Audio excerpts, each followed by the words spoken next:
আল্লাহ পাক রব্বুল আলামিন সকল দিন সকল মাস তিনি সৃষ্টি করেছেন, তাই না? তারপর আল্লাহ পাক রব্বুল আলামিন কিছু কিছু মাস কিছু কিছু দিনকে আলাদা গুরুত্ব দিয়েছেন, আলাদা মর্যাদা দিয়েছেন। কেন দিয়েছেন? স্বাভাবিক, বাড়িতে তো আমাদের প্রত্যেকের মা আছে। তো অনেক সময় এমন হয় যে বাড়ির রান্না বান্না মায়েরাই করেন, বিবিরাই করেন। কখনো কখনো এমন হয় যে তারা একই উপাদান দিয়ে রান্না করছেন, একই উপাদান দিয়ে একটা আইটেম বানাচ্ছেন, ওখান থেকে একটা খাবার হয়তো স্পেশালি আমার জন্য বানায় না। উপাদান কিন্তু একই, এমন না যখন একটু লবণ বেশি করে দিছে বা এমন না যখন একটু চিনি বেশি করে দিয়েছে, এমনটা না। কিন্তু কিন্তু বানাচ্ছে আচ্ছা এটা ওর জন্য বানালাম, এটা ওর জন্য বানালাম। এই যে এইটা ওর জন্য বানানো, এটার মধ্যে কি থাকে?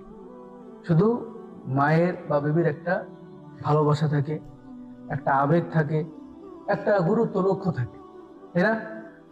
বাকি সব খাবারই উনিই বানাইছেন, সবার জন্যই বানাইছেন, কিন্তু একটা বিশেষ করে আমার জন্য বানিয়েছেন। উপাদান কিন্তু একই, ঠিক আছে? তো ওই খাবারটা যখন স্পেশালি আমাকে দেয়, আমি যদি সেটা গ্রহণ করি, অ্যাকসেপ্ট করি, ভালোভাবে নেই, আমি যদি সেটা খাই, তখন কিন্তু সে যে আমাকে আমার জন্য বানালো, আমার জন্য একটা ভালোবাসা কাজ করে, আমি তারই দেওয়া খাবারটা নিলাম, তার ভিতরে আলাদা একটা ভালোবাসা কাজ করে। এর দ্বারা দুজনের সম্পর্ক আর কি হয়, গভীর হয়, তাই না? তো এখান থেকে আমার যেটা, যে আল্লাহ পাক রব্বুল আলামিন সব দিন তিনি বানিয়েছেন, সব মাস তিনি বানিয়েছেন, সব সপ্তাহ তিনি বানিয়েছেন, সবার জন্যই বানিয়েছেন। তারপর আল্লাহ পাক রব্বুল আলামিন বিশেষ কিছু দিন স্পেশালি এমন বানিয়েছেন যে দিনগুলোতে আল্লাহ পাক রব্বুল আলামিন তিনি চাচ্ছেন যে আমি আমার কিছু বান্দার জন্য এই দিনগুলো বানালাম, মুসলমানদের জন্য বানালাম, তারা এই দিনগুলোকে একসেপ্ট করবে, গ্রহণ করবে, কাজে লাগাবে, দুজনের সম্পর্ক কি হবে, আরো গভীর হবে। তো আল্লাহ পাক রব্বুল আলামিন এই জন্যই এই কিছু দিন, কিছু মাস, কিছু সময় আমাদেরকে স্পেশালি দিয়েছেন, বুঝা যাচ্ছে? তো এর মধ্যে উত্তম কয়েকটা দিন হলো জিলহজের 10 দিন। এই 10টা দিন তো এমন যে আল্লাহ পাক রব্বুল আলামিন জিলহজের 10 দিন সম্পর্কে কসম খেয়েছেন, ওয়াল ফাজরি ওয়া লায়ালিন আশর, শপথ 10 রাতের। 10 রাত বলতে কি, মুফাসসিরিনে কেরাম সবাই একমত, প্রায় তারা সবাই বলেছেন যে 10 রাত হলো জিলহজের 10 রাত। আর রাত মানে দিনের উদ্দেশ্য এখানে। আর আল্লাহ রাসূল সাল্লাল্লাহু আলাইহি ওয়াসাল্লাম কিন্তু বলেছেন যে আল্লাহর যত দিন আছে সবচেয়ে আল্লাহর কাছে পছন্দনীয় দিন হলো, উত্তম দিন হলো এই যে জিলহজের 10 দিন। বুঝেছি? জিলহজের 10 দিন তো আলহামদুলিল্লাহ আসতেছে, যেই দিন 10টা দিন আল্লাহ পাক আমাদের জন্য স্পেশালি দিয়েছেন, আল্লাহ হায়াতে রাখে। আমাদের কাজ কি তাহলে? আমাদের প্রতি গুরুত্ব যে দিন এটা দিয়েছেন, আমাদের কাজ এটা কি করা? গ্রহণ করা, একসেপ্ট করে। যদি না করি, তাহলে একজন ভালোবাসা নিয়ে আমার জন্য খাবার বানালো, আমি গ্রহণ করলাম না, তো এটা খাবো না, ওটা খাবো, এটা কি এটা অন্যরকম ভালো হয়ে গেল না? যে কারো ভালোবাসাকে প্রত্যাখ্যান করা হলো, কারো আবেগকে দাম দেওয়া হলো না, কারো আমার প্রতি তার যেটা গুরুত্ব, করুণা, ভালোবাসা, মমতা, এটাকে দাম দেওয়া হলো না। আর সেখানে যদি আমি আল্লাহর আমার প্রতি ভালোবাসা, আমার প্রতি করুণা, আমার প্রতি দয়ার কারণে, আমার প্রতি অনুগ্রহের কারণে তিনি এটা দিয়েছেন আমাকে, আমি কাছে সুযোগ লাগে তার সাথে সম্পর্ক গড়ি, আরো আমি যদি ফিরিয়ে দিই, হেলায় ফেলায় কাটিয়ে দিই, তাহলে তো আমার তো অভাগার কেউ থাকতে পারে না, তাই না? এই জন্য সংক্ষেপে এতটুকু কথা, জিলহজের 10টা দিন আসছে। এই 10টা দিন আমাদের খুব কাজে লাগানো দরকার। কি কি কাজে লাগাবো? বেশি বেশি জিকির করা, বেশি বেশি কি করা? জিকির করা খুব দরকার, আল্লাহ স্মরণ করা। আল্লাহ জিকিরের মধ্যেই কিন্তু আসলে সব সুখ। আমরা তো মনের মধ্যে শান্তি খুঁজে পাই না, অস্থির মন, স্থির খুঁজে নাই। তো আসলে আল্লাহ পাক রব্বুল আলামিন তিনি তো আমাদের এই মানব শরীর, মানব যন্ত্রটা তিনি বানিয়েছেন। স্বাভাবিক আমরা যেটা মোটরসাইকেল কিনি, বাইক কিনি, বাইক কেনার পরে কোম্পানি আমাদের কি করে? একটা গাইডলাইন দেয়, একটা ব্রেকিং পিরিয়ড দেয়, এই সময়ের মধ্যে এত বেশি তোলা যাবে না, এভাবে 300-400 কিলোমিটার পর ইঞ্জিন অয়েল চেঞ্জ করতে হবে, তার নাম তারা গাইডলাইন দেয়, তাই না? কেন? যাতে ইঞ্জিনটা ভালো থাকে, ইঞ্জিনটা যেন সুস্থ হবে, ভালোভাবে ইঞ্জিনটা সার্ভিস দেয়।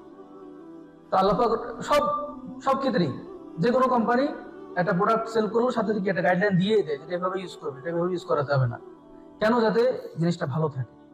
তো আল্লাহ পাক রব্বুল আলামিন তিনি তো আমাদের এটা বানিয়েছেন, তো তিনি তো সবচেয়ে বড় মাস্টার মাইন্ড, তো তিনি তো আর এমন বানালেন আর ছেড়ে দিলেন, এটা হতে পারে, তাই না? তিনি বানিয়েছেন, তার মানে একটা গাইডলাইন দিয়েছেন। সে গাইডলাইন কি? কোরআন সুন্নাহ। গাইডলাইন এটাই আমাদের জন্য, কোরআন সুন্নাহ। আল্লাহ পাক রব্বুল আলামিন কোরআনের মধ্যে বলছেন, আলা বিযিকরিল্লাহি তাতমাইন্নুল কুলুব। হৃদয় আল্লাহ বানিয়েছেন, আর আল্লাহ নিজেই বলছেন, দেখো জিকিরের মাধ্যমে, আল্লাহকে স্মরণ করার মাধ্যমে অন্তর প্রশান্ত হয়। জিলহজ মাসে তাকবীর বেশি বেশি পাঠ করা, জিকিরের মধ্যে এটা চলে আসে। আল্লাহ রাসূল সাল্লাল্লাহু আলাইহি ওয়াসাল্লাম কি বলেছেন? এই দিনগুলোর মধ্যে কি করো? তাকবীর, তাহলিল, তাহমিদ, তাসবিহ বেশি বেশি করো। ঠিক আছে, আল্লাহু আকবার, আল্লাহু আকবার, লা ইলাহা ইল্লাল্লাহ, আল্লাহু আকবার, আল্লাহু আকবার, লিল্লাহিল হামদ। একটা তো ওয়াজিব, কয়েকটা দিন পড়তেই হবে।